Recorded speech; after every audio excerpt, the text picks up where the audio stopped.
So interestingly, there is a renewed interest in intra-arterial thrombolysis.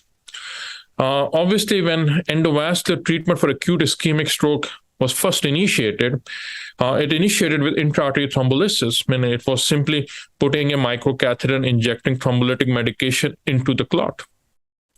And then as the devices for mechanical thrombectomy became more and more effective, intravenous thrombolysis kind of became, some people actually used to give intravenous thrombolysis, some actually just relied on using the devices alone.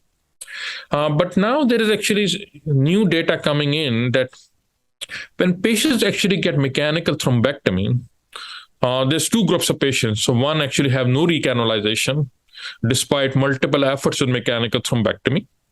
And then the second group, actually, you actually open the occluded blood vessel with mechanical thrombectomy, but nonetheless, the tissue perfusion is not normal. There is occlusion at microvascular and small vessel level, which obviously mechanical thrombectomy cannot do anything further, but nonetheless, that is actually preventing the tissue from receiving the appropriate oxygen or appropriate blood supply. So the tissue still is at risk for ischemia.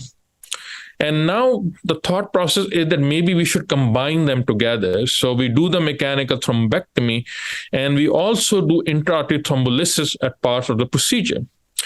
Obviously, there is some initial data to support that, yes, that practice would actually be superior to mechanical thrombectomy alone. More data is required. I think it's also required that which patients intra-arterial thrombolysis is of most benefit. Are these patients who have no recanalization after mechanical thrombectomy, and then intra-arterial thrombolysis will actually assist in recanalization?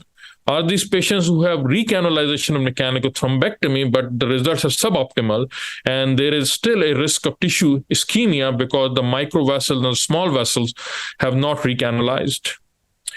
And then how do you make that judgment that the tissue perfusion is adequate or not based on a classic angiogram, which may not be sensitive enough to detect these abnormalities? So I think that's where the field is heading. I think that the question about intravenous thrombolysis prior to mechanical thrombectomy still remains an open question. I think that mechanical thrombectomy, and a lot of people are using the term optimization, that we have to optimize mechanical thrombectomy. And if optimization means administering intra-arterial thrombolytics to achieve the best tissue perfusion, then essentially we have to incorporate that as part of mechanical thrombectomy.